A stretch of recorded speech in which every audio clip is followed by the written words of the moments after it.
오늘 신명기 29장을 좀 보겠는데요.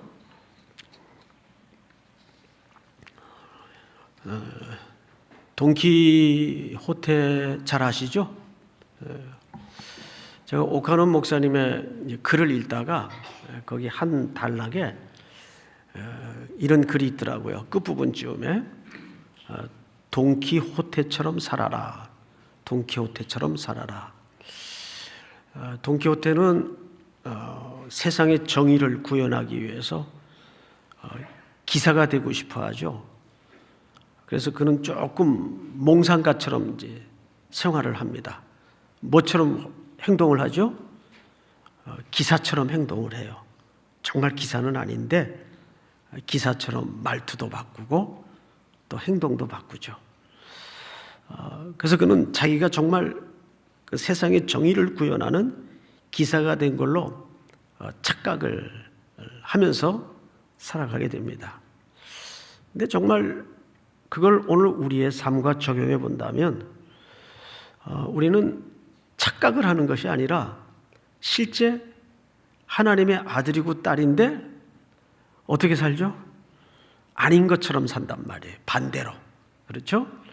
그래서 우리가 왕이면 왕처럼, 하나님의 아들이면 하나님의 아들처럼 이렇게 살아가는 태도와 훈련이 참 필요하겠다라는 생각을 가져봤습니다.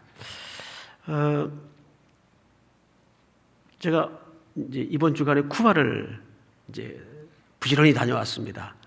하여간 가는 데만 20시간 비행기를 타야 되니까 엄청 미국을 지나서 가야 되니까 그래서 이제 경유지가 토론토인데 거기서 잠깐 이제 경유를 하고 또 거기서 한 4시간 가까이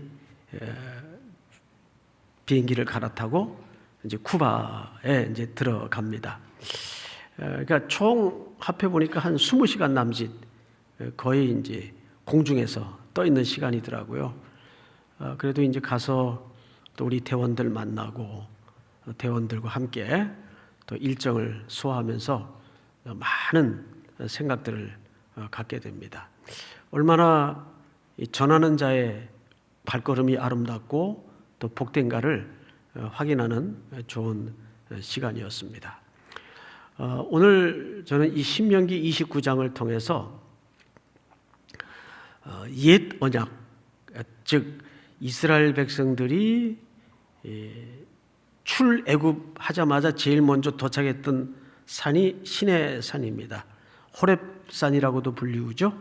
거기에 도착을 해서 모세가 이스라엘 백성들을 위해서 하나님의 말씀을 받고 하나님과 모세 사이에 약조가 이루어집니다. 이것을 시내산 언약이라고 합니다. 시내산 언약. 그리고 이제 오늘 이 광야 여정 속에 두 번째 언약이 이루어지는 굉장히 중요한 현장입니다. 그리고 시간을 계산해 보니까 시내산 언약을 받은 지가 몇 년이 흐른 것 같아요. 40년이 흐른 거예요. 그리고 이제 이 모압 평지에서 모압에서 언약을 새롭게 받습니다. 그래서 여기에는 시내산 언약과 모압 언약의 공통점이 있고 차이점이 있어요. 오늘 여기서부터 이야기를 좀 나누어 갈까 합니다. 우선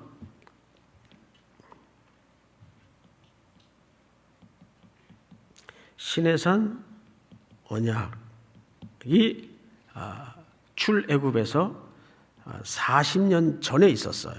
40년 전 약입니다. 약. 그리고 이제 오늘 이제 언약은 모압의 언약입니다. 모압 땅에서 저 요단 방향을 향해 들어갈 가나안을 바라보면서 하나님이 이 백성들과 새롭게 맺는 언약입니다. 언약. 그러니까 시간상으로는 40년 후가 돼요. 후가. 자, 이 두 언약 사이에는 첫째 공통점이 있고 두 번째 차이점이 있어요. 자, 우선 공통점은 나중에 좀 보기로 하고 차이점은 무엇일 것 같습니까? 제일 큰 차이가 무슨 차이 같아요? 여러분 그냥 성경을 구구절절히 보지 않더라도 커다랗게 한번 상식선에서 생각을 해보세요. 40년 전 시내산에서 맺었던 언약과 40년이 지난 후 이제 가나안을 앞에 두고 모압 땅에서 맺은 언약 사이에는 어떤 차이가 가장 큰 차이일까? 어떤 차이 같아요? 언약의 대상이 달라졌습니다. 그렇죠? 이게 가장 큰 차이예요. 자, 그러면 그 대상에 대해서 첫째, 시내산 언약은 원년 멤버예요. 애굽 생활을 익숙하고 출애굽이라는 놀라운 하나님의 기적을 경험한 세대입니다. 그래서 이 시내산은 그 대상이 전부 원년 성도였습니다. 1세대 성도를 얘기하는 거죠. 그런데 이 기간이 몇 년이 지금 흘렀죠? 40년이 흘렀어요. 그러면 40년 동안에 멤버들은 그대로였을까요? 세월도 흐르고 멤버도 바뀌었을까요? 당연히 멤버가 바뀝니다. 그래서 여기에서 광야에서 태어난 세대가 있어요. 그렇죠? 그리고 플러스 원년 멤버가 뒤섞여 있겠죠. 뭐 딱 두부 자르듯이 1세대 싹 죽고 2세대만 남고 이런 역사는 없어요. 역사가 그렇게 단절되어서 돌출되는 역사는 상식적으로 있을 수가 없습니다. 여기엔 태어난 멤버와 원전 멤버가 섞여 있어요. 그리고 이제 이들이 이제 막 가나안 진입을 앞두고 모압에서 언약을 받는 겁니다. 대상이 이렇게 달라요. 그러면 성경을 좀 한번 볼까요? 성경 호렙에서 시내산을 얘기하는 거죠. 이스라엘 자손과 세우신 언약 외에 여호와께서 모세에게 명령하여 모압 땅에서 지금 그들이 머물고 있는 가나안 직전의 위치를 얘기하는 거예요. 모압 땅에서 그들과 세우신 언약의 말씀은 이러하니라. 그럼 지금부터 설명하는 내용은 전부 모압의 언약의 내용을 인용한 겁니다. 모세가 2절을 한번 같이 읽어보십시다. 2절 시작. 모세가 온 이스라엘을 소집하고 그들에게 이르되 여호와께서 애굽 땅에서 너희의 목전에 바로와 그의 모든 신하와 그의 온 땅에 행하신 모든 일을 너희가 보았나니. 여러분 2절을 잘 보시면 이 2절의 이 언약을 지금 하고자 하는 대상은 구분하자면 자녀들입니까? 원년 멤버입니까? 그렇죠. 원년 멤버예요. 뭘로 할 수 있는가 하면 2절에 보니까 이런 표현이 있어요. 여호와께서 애굽 땅에서 너희 목전에서 바로와 그의 모든 신하와 그의 온 땅에 행하신 모든 일을 너희가 어떻게 했다고 되어 있죠? 그럼 당연히 그 애굽 땅의 기억과 역사와 기적과 바로의 재앙을 경험한 세대는 광야 세대가 아니에요. 원년 멤버 세대란 말. 그러면 한 걸음 더 들어갑니다. 원년 멤버면 자녀 세대입니까? 부모 세대입니까? 이걸 강조하고 싶은 거예요. 지금 부모 세대에게 모세가 마지막으로 언약을 갱신하고자 하는 위치라는 걸 이해해야 됩니다. 부모 세대예요.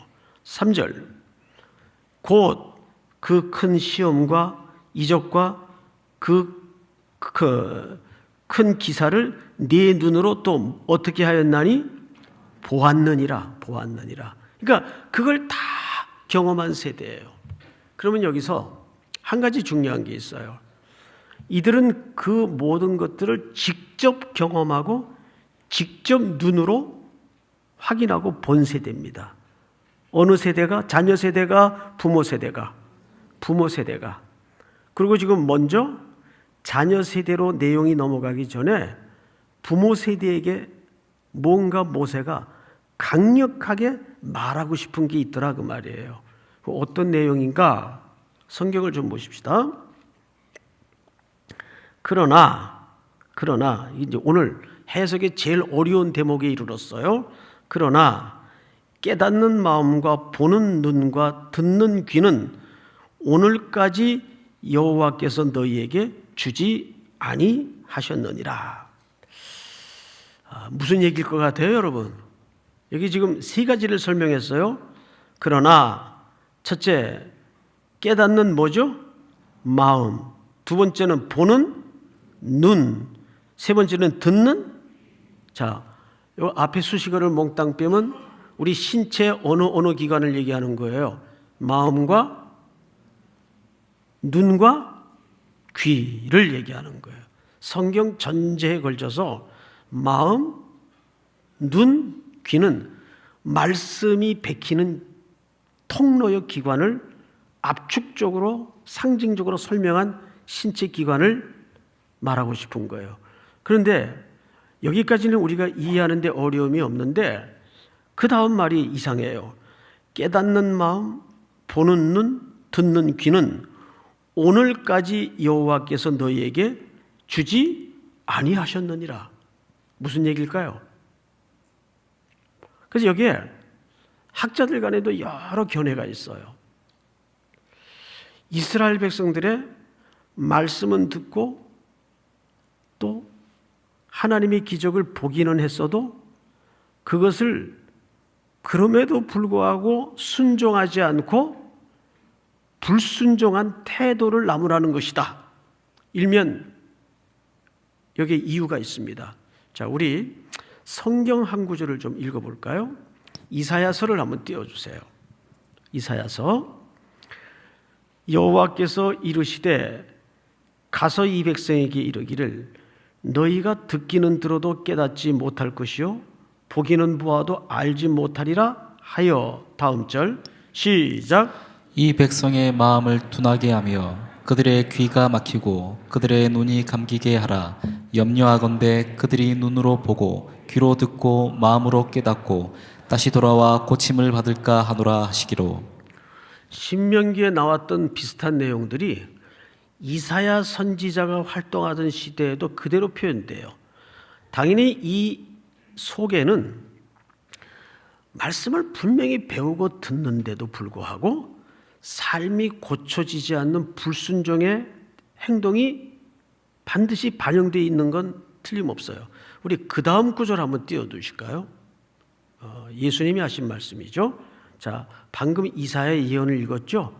자, 우리 14절 시작. 이사야의 예언이 그들에게 이루어졌으니 일렀으되 너희가 듣기는 들어도 깨닫지 못할 것이요 보기는 보아도 알지 못하리라. 다음 절 다 같이 시작. 이 백성들의 마음이 완악하여져서 그 귀는 듣기에 둔하고 눈은 감았으니 이는 눈으로 보고 귀로 듣고 마음으로 깨달아 돌이켜 내게 고침을 받을까 두려워함이라 하였느니라. 여러분, 이 말씀은 어느 분이 사시던 시대입니까? 예수님이 활동하던 시대예요. 그때에도 백성들의 심령의 상태와 행동은 모세 시대나 이사야 시대나 예수님의 시대나 달랐습니까? 같았습니까? 같았어요. 자, 그럼 이게 무슨 말일까요? 우리 그 다음 구절 하나 또 읽어볼까요? 차례대로 다 같이 시작. 기록된 바 하나님이 오늘까지 그들에게 혼미한 심령과 보지 못할 눈과 듣지 못할 귀를 주셨다 함과 같으니라. 여기도 보니까 기록된 바 하나님이 오늘까지, 아까 신명기에서도 뭐라 그랬죠? 오늘이라는 표현을 썼어요. 그러면 이것은 단순히 이스라엘 백성들의 불순종만을 나무라는 책망의 말씀이 아니에요. 여기는 굉장히 중요한 이제 제시가 이루어지는데 우리 그 다음 성경 구절을 볼까요? 그 다음 성경 구절이 여기가 끝이군요. 자, 이걸 종합해 보면 이런 뜻입니다. 이것은 사실상 종말론적인 그림을 얘기하는 거예요. 그러니까 조심스러운 얘기지만 우리가 신앙생활을 하면서 항상 자기라는 존재에 대해서 좌절을 겪어요, 안 겪어요? 늘 좌절을 겪습니다. 우리는 오늘도 또 넘어졌고 끙 하면서 자괴감에 일어나면서 갖는 한켠의 생각은 나는 여전히 내일도 넘어질 거라는 확신이 있어요, 없어요? 저는 내일도 넘어질 거라는 확신이 있어요. 사실입니다. 그래서 우리에게는 인간의 인내와 의지로는 정말 안 되는 그 마지막 벽이 있어요. 그걸 위해서 어떻게 하시겠다는 거예요? 그걸 위해서 예수님이 나를 대신해서 죽어야 했고 그분이 십자가의 고난과 죽음을 그리고 부활을 넘어서 우리에게 뭘 약속하셨어요? 성령을 부어주실 것을 약속했어요.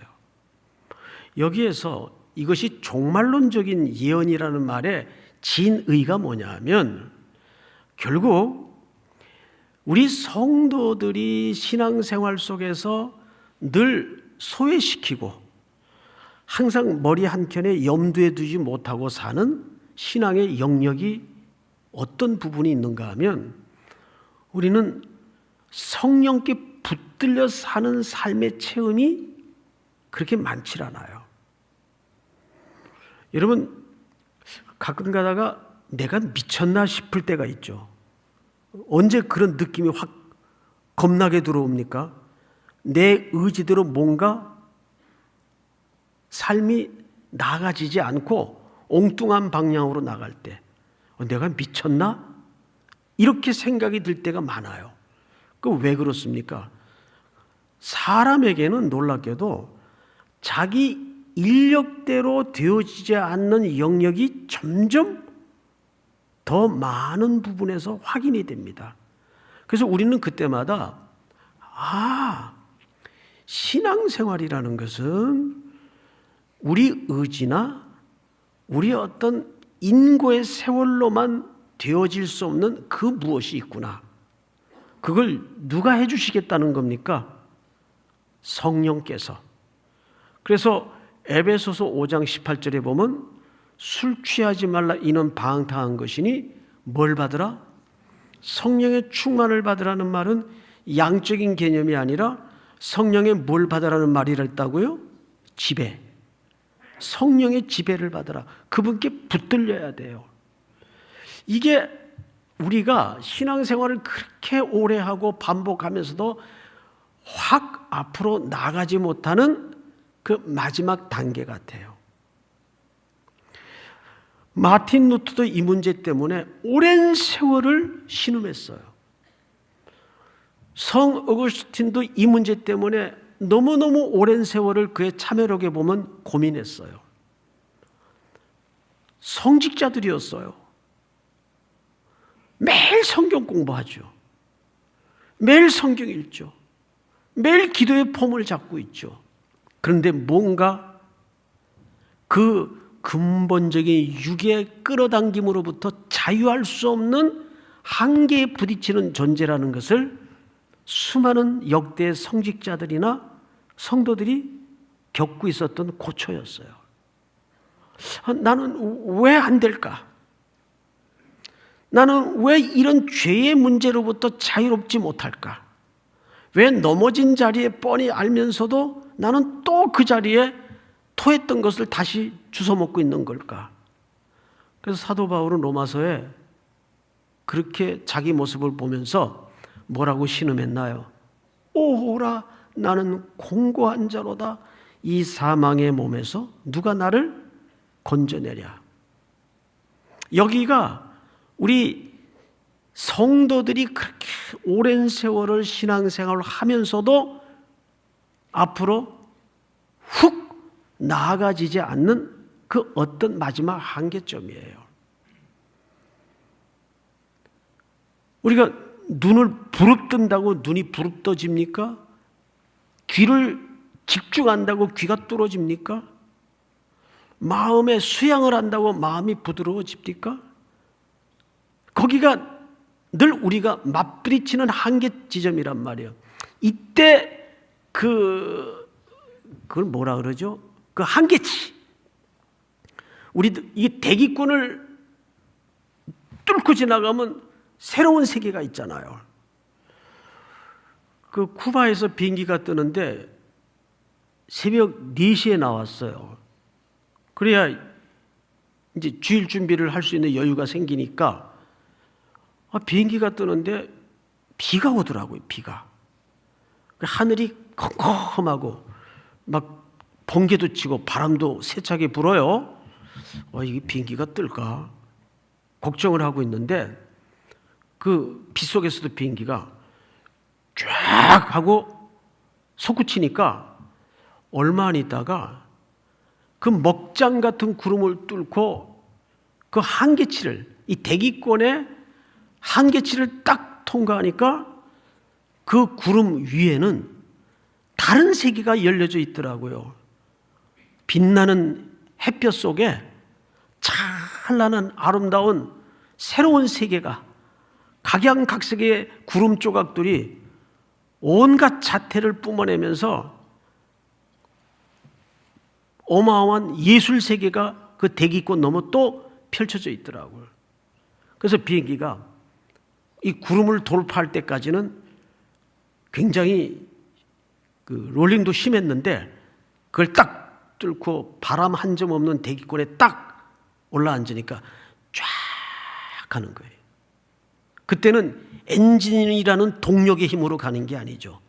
비행기 자체가 대기권의 기류에 얹혀져서 바람에 실려져서 쫙 가는 거예요. 마치 우리가 오랜 세월 수많은 예배와 말씀과 무릎구름이 있음에도 불구하고 자꾸 몇 발자국 걷다가 철푸덕 또 주저앉고 몇 발자국 걷다가 또 똑같은 모습으로 다리가 꺾이고 하는 것은 결국 우리 신앙이 어디에 문제점이 있는가를 봐야 돼요. 정말 종말론적인 그림처럼 내가 그 마지막 날 나에게 약속하신 그 성령님께 내가 이렇게 묶여 있고 들려져 있고 붙들려 있는가? 그 일을 위해서 예수 그리스도가 죽으셨다고요. 그래서 내가 아버지께로 가야 뭘 보내신다 그랬어요? 성령님을 보내신다 그랬어요. 믿습니까?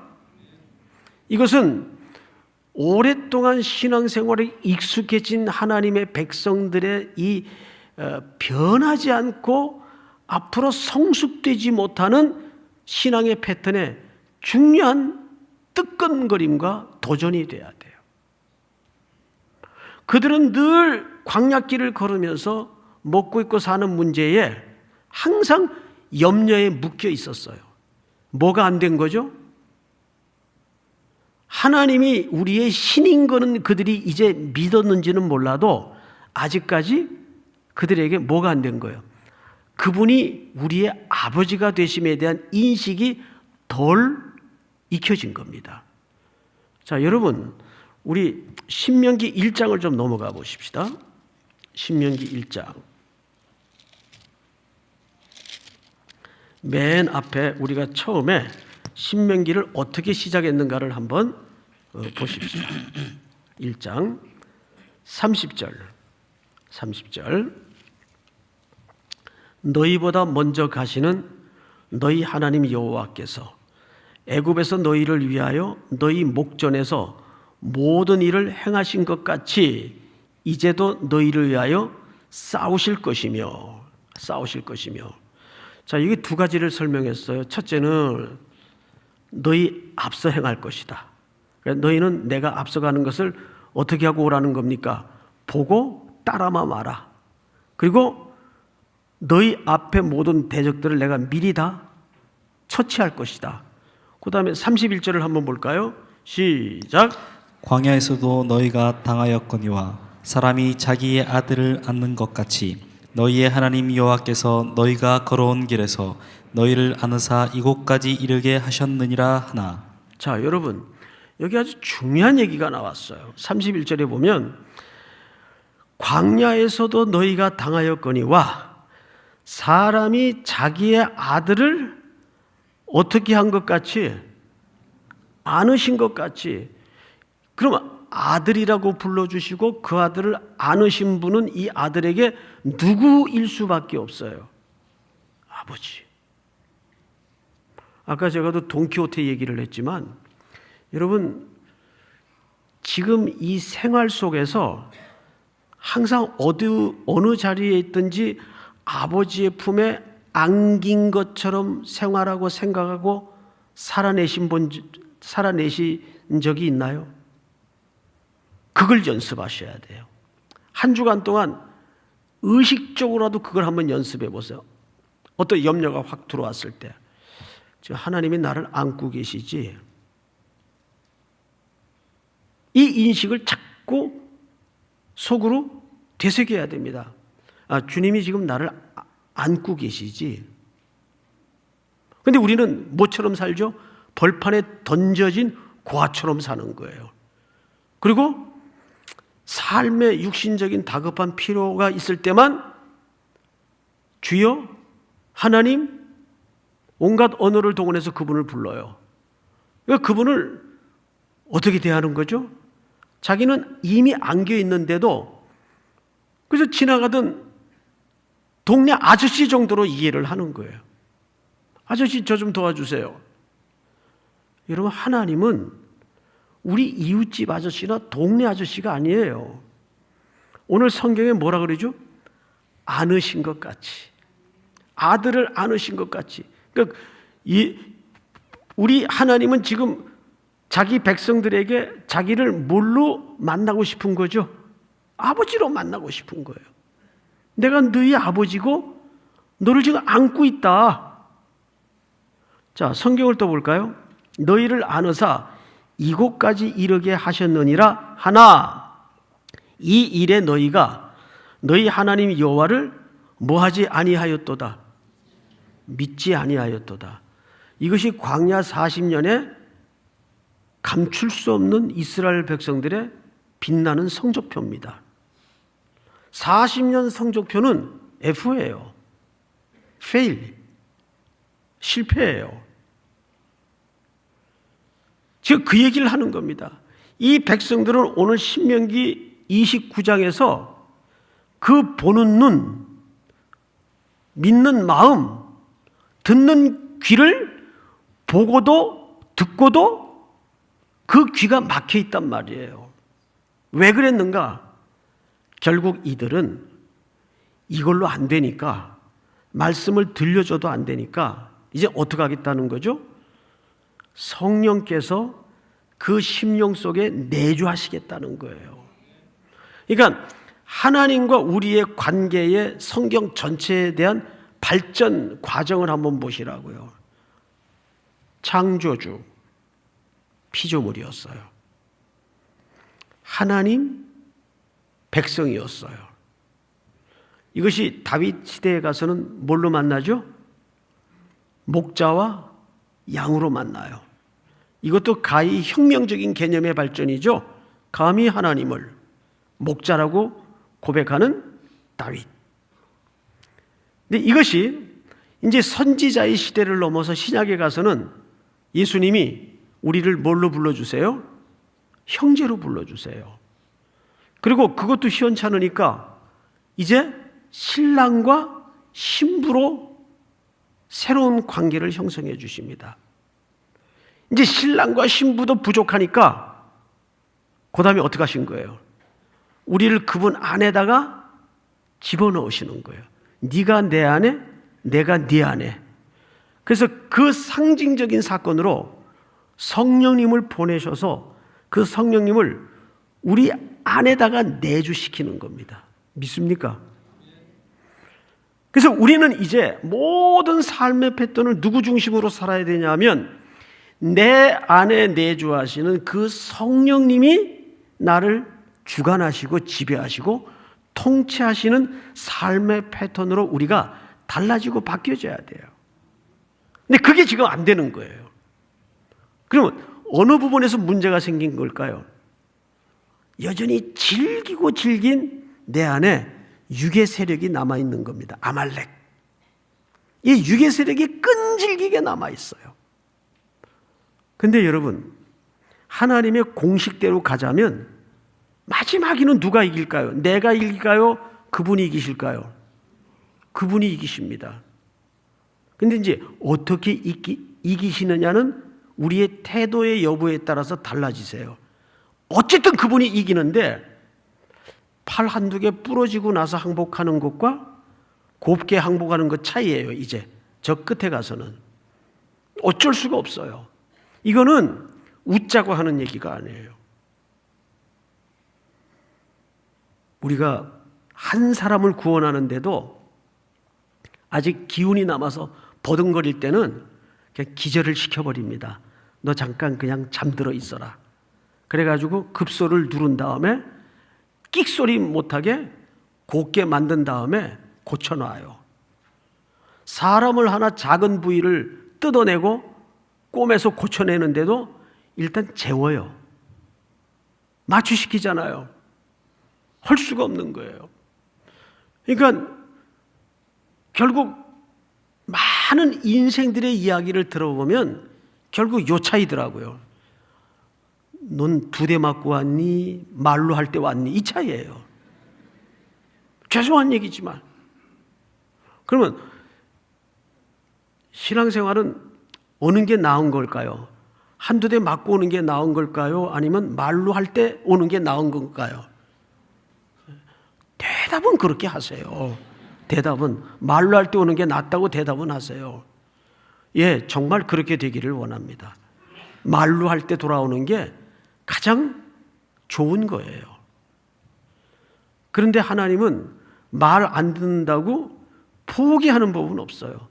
그러면 머리가 조금 머리 큐가 있는 사람들은 알아들어야죠. 어떻게 알아들어야 될까요? 아, 이거는 어차피 내가 안 되는 싸움인데 더 버티다 가자. 이런 건 이제 뭐라 그러냐면 맹꽁이라 그래요. 맹꽁이. 왜 그래요? 그 아까운 시간과 모든 세월을 왜 그렇게 살아요?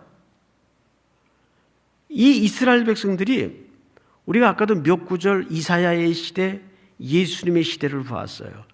사람은 안 바뀝니다. 절대 안 바뀌어요.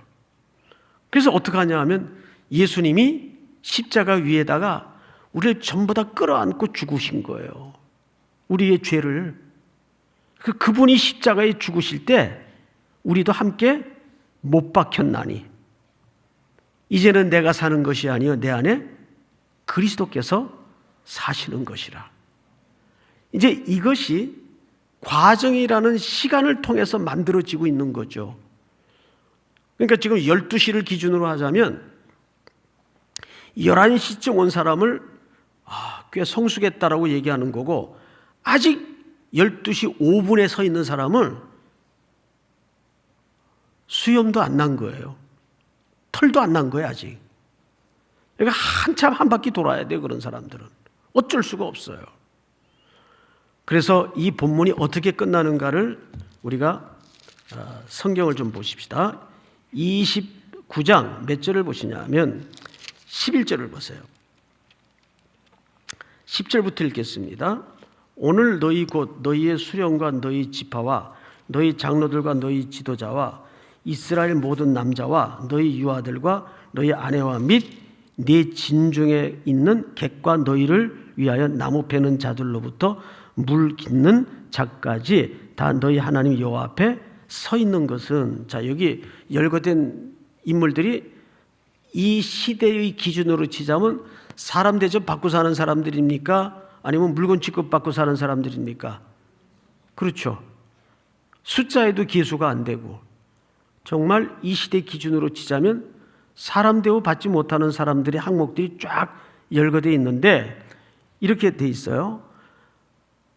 물 길는 자까지 다 너희의 하나님 여호와 앞에 어떻게 서 있어요? 서 있는 것은, 서 있다는 말이 무슨 뜻입니까?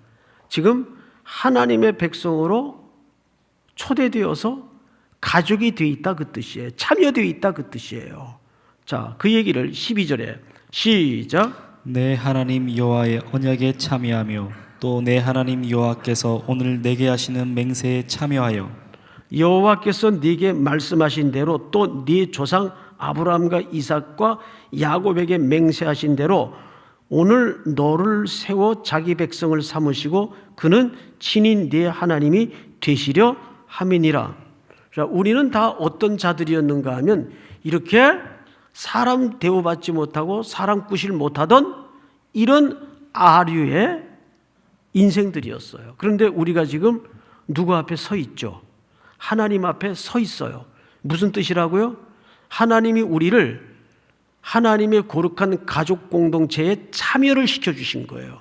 여기 참여하다는 이 표현은 히브리 말에 굉장히 중요한 표현인데 이런 뜻입니다. 쪼개어서 틈이 벌어지게 해가지고 거기다가 끼워 넣다 그 말이에요. 우리 이렇게 줄 서 있는데 우리를 다른 행렬에 서 있던 우리를 불러서 그 성도의 행렬에 끼워 주신 거예요. 우리를 그 행렬에 참여시켜 주신 거예요. 근데 그 맨 앞에는 누가 서 있죠? 우리의 영원한 개선장군인 십자가로 승리하신 그리스도가 서 있는 거예요. 그리스도가 그 개선장군에 대해 승리를 가지고 입성하시는데 그 거룩한 성 예루살렘을 향해서 승리자로 들어가시는데 우리를 그 틈을 벌려서 거기다 끼워 넣어 주신 거예요. 무슨 말인지 아시겠어요? 우리를 참여시켜 주신 거예요. 이것을 어느 언약에 기초한 사건인가 하면 성경을 잘 보세요. 13절 여호와께서 네게 말씀하신 대로 네 조상 아브라함과 이삭과 야곱에게 맹세하신 대로 오늘 너를 세워 자기 백성을 삼으시고. 자, 여러분 마지막으로 우리가 창세기 15장에 보면 창세기 15장에 아브라함에게 하나님이 언약을 하는 사건이 나와요. 새를 쪼개죠. 그리고 그 사이로 뭐가 지나가게 합니까? 횃불이 지나가게 해요. 이런 뜻입니다. 이 언약의 주체자는 하나님이신데 아브라함과 피조물과 약속을 하는 거예요. 언약을 맺는 거예요. 이 언약은 일방적인 언약입니다. 너든지 나든지 이 언약을 약속을 깨는 자는 이렇게 쪼개어지듯이 죽는다 그 뜻이에요. 그런데 이 언약을 아브라함이 지킵니까? 깹니까? 깹니다. 그래서 아브라함의 자손으로 오신 그리스도가 죽어요. 죽어서 그 몸을 찢어 우리를 그 안으로 들어가게 만드세요. 히브리서 10장에서 이 이야기를 이렇게 설명합니다. 그러므로 형제들아 우리가 예수의 피를 힘입어 성소에 들어갈 담력을 얻었나니 성소는 누굽니까? 그리스도 안으로 들어가는 거예요. 그 다음 절을 볼까요? 다 같이 시작. 그 길은 우리를 위하여 휘장 가운데로 열어 놓으신 새로운 살 길이요 휘장은 곧 그의 육체니라. 네, 그분은 자기를 찢어서 우리를 그분 안에다가 집어넣는 겁니다. 그래서 한 생명으로 묶어놓는 거예요. 그래서 그분이 부활하실 때 부활의 첫 열매가 되시고 우리도 그 부활의 대열에 참여시켜 놓으시는 거예요. 왜? 말씀을 주어도 보지 못하고 들려줘도 깨닫지 못하고 마음이 깨우쳐지지 않으니까 할 수 없이 아들 예수 그리스도를, 여러분 다른 방법이 있었다면 하나님은 그렇게 안 해요. 독생자 예수 그리스도를 그렇게 죽이지 못해요. 얼마나 사랑하시는 분들인데. 여러분 이 삼위 하나님은 이 세상이 존재하기 전에 세 분께서 한 각각의 위격을 가지고 한 분으로서 삼위 하나님은 뭐하고 계셨는지 아세요? 교제하고 계셨어요. 그만큼 이 삼위 하나님은 서로를 존중하고 존경하고 같은 격으로서 사랑하시는 관계였어요. 정말 우리에게 다른 방법이 있었다면 그 아들을 하나님은 죽일 수가 없어요. 어떻게 죽여요? 그런데 우리의 영적인 상태를 보니까 방법이 없더라고요. 방법이. 그래서 아들을 죽이신 거예요. 아들을 찢어서 그 속에다가 우리를 끼워주신 겁니다. 같은 승리자로. 믿습니까? 그 최종적 목적지를 향해서 우리는 이제 그 시간 속에 익어가고 있고 지금 만들어가고 있는 거예요. 그러니까 우리의 현재 상태는 쉽게 얘기하면 공사 중. 정확한 표현은 현재 공사 중이에요. 그러니까 서로를 향해서 우리가 잘났네 못났네 말이 안 되는 비난질입니다. 서로를 향해 비난할 아무 이유가 없어요. 바울이 고린도전서 3, 4장에서 뭐라 그래요? 너희가 받지 않은 게 뭐가 있느냐? 그 얘기를 해요. 너희가 받지 않은 게 뭐가 있느냐?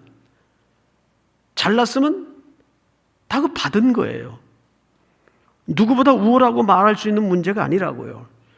그래서 고린도전서 4장에 보면 서로 판단하지 말고 말씀 밖으로 넘어가지 말라 그랬어요. 믿습니까? 오늘 이 29장은 결국 언약이라는 측면에서는 공통점을 갖고 있지만 이 언약을 부모 세대에게 말하고 있다는 걸 놓치지 마십시다. 우리 한 구절만 같이 보고 마치겠습니다. 우리 사사기 2장 10절 다 잘 알고 있는 내용이니까 2장 10절 다 같이 읽겠습니다. 시작.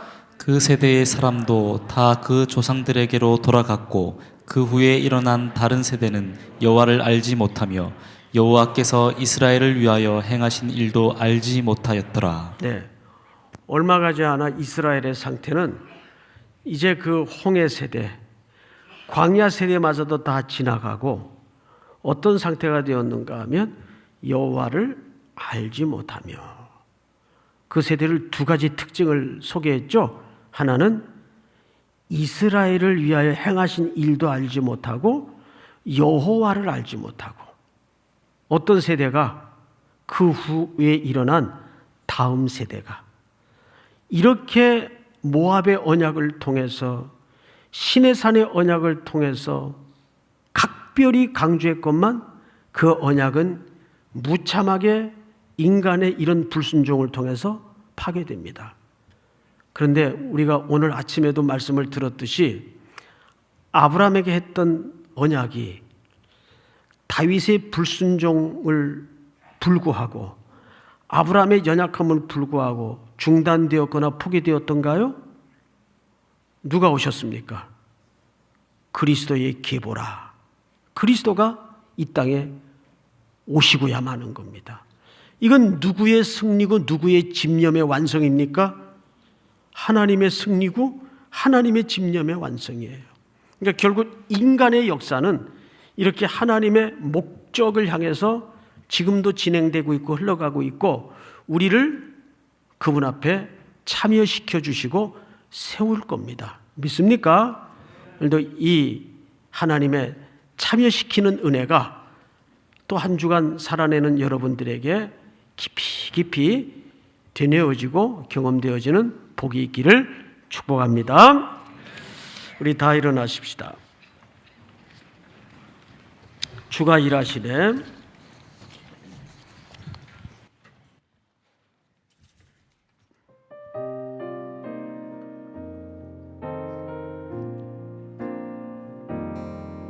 날이 저물어 갈 때 빈들에서 걸을 때 그때가 하나님의 때 내 힘으로 안 될 때 빈손으로 걸을 때 내가 고백해 여호와 이래 날이 저물어 갈 때